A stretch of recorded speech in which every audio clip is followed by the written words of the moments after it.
It's Thursday, the 26th of February, 2026. Welcome to the Fast 5 Business News by Fear and Greed, where we give you the top 5 business stories you need to know in just 5 minutes. I'm Michael Thompson, and good morning, Sean Aylmer. Morning, Michael. Sean, if you are listening to this podcast on Spotify and you're listening through the Your Daily Drive playlist, what's the one thing you need to do right now? Press that follow button. Follow. Oh, couldn't have said it better myself, because the playlist is going to be disappearing soon. If you want to hear the Fast 5 in the future, hit follow so you get us in your ears every day. Let's get going with the story, Sean. Story number 1, the odds of an increase in the interest rates in May, most likely, just increased after the January Consumer Price Index showed headline inflation stuck at 3.8% and underlying inflation is unfortunately rising. Yes, it was supposed to be going the other way. Economists thought headline would go from 3.8 to 3.7. It didn't. It held firm at 3.8. The trim mean, that's the Reserve Bank's preferred measure of underlying inflation, the one they think about interest rates on, it went from 3.3 to 3.4%. It actually went higher, a 16-month high. Biggest driver, housing, up 6.8% over the year. Rent, new builds, cost of keeping a roof over your head. And unfortunately, there's no sign of easing. Financial market reaction was immediate. The Aussie dollar jumped. The bond market sold off, which suggests that professional investors reckon we are going to have higher interest rates. And of course, there's been this ongoing barney over whether government spending is contributing to all of this. And it comes on the same day that Jim Chalmers is out there talking about restraint now. Yes, the Treasurer has reportedly asked his department to start finding savings using the phrase economics before politics ahead of the May budget. Now, whether that's fiscal discipline, pre-election positioning, who knows? But we have inflation refusing to budge. The Reserve Bank watching closely. The government knows if it goes through an election with a big spending budget, well, people won't be happy about that. Are we going to see a rate hike in April? Yeah. Sorry, Michael, I'm afraid. Well, maybe not April because they get CPI data for the whole quarter at late April, so maybe May, but I reckon we're going to see another rate hike. Okay, on to story number 2 now.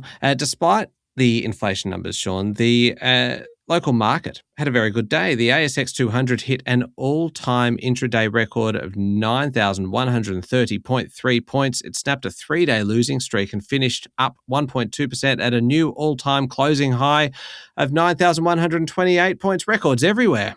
Yeah, that's not supposed to happen when you think that inflation is going to increase. The index is now up 10.5% over the past 12 months, 4.5% for the year so far, all on the back of earnings results, especially, Michael, which I'm guessing is story number 3, Woolworths. You guessed very well, Sean. It is story number 3. Woolies share price hit a 17-month high yesterday. It jumped 12% on the back of a strong profit result. It was the biggest one-day rise for Woolworths in 30 years, a very good set of numbers. Profit was higher on revenue of $37 billion, up 3.5%. Food sales in Australia up 3.6%. Online grocery sales, Sean, that's where it's all happening, up more than 15%. Certainly in your home, the slowdown in the first 3 months of the half year seemed to have turned around in the second quarter and investors loved it. Not everything was great. Supermarkets certainly doing well. Big W continues to struggle with little growth. Also, there was the staff underpayment cost there, which actually hurt the statutory bottom line. But operating earnings is very, very good. Okay. Story number 4, WiseTech Global share price jumped 11% yesterday after founder Richard White said the software tracking company will cut 2,000 jobs and embrace artificial intelligence to develop software and serve customers. Almost 30% of WiseTech staff will lose their jobs. It's a very loud demonstration of how AI can really reshape workforces.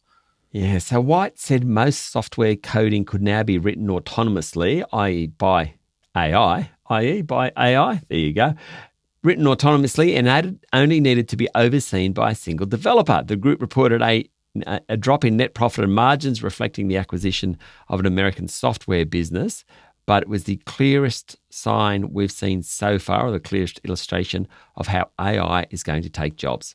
Story number 5, Sean, here we go. Donald Trump's State of the Union address yesterday, Australian time, was the longest on record at 107 minutes. It included a number of hecklers and ejections from the chamber, was very pointed on a number of issues from illegal aliens to Supreme Court judges.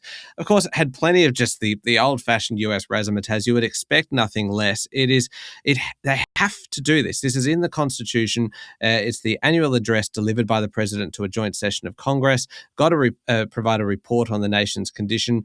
The President told the assembled that the US which is 250 years old this year, is in a golden age. He hailed what he called the country's economic turnaround.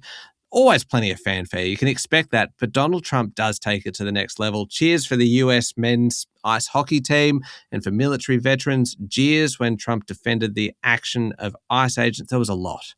Yeah, he had a crack at the Supreme Court justices who knocked back his Liberation Day tariffs, saying their decision was unfortunate. Now, 3 or 4 of those judges, three who went against him, were actually in Congress yesterday. He said the Supreme Court had only temporarily derailed this policy, and his administration had created a new tariff scheme that would not need congressional approval. In fact, he wants tariffs to ultimately replace income taxes.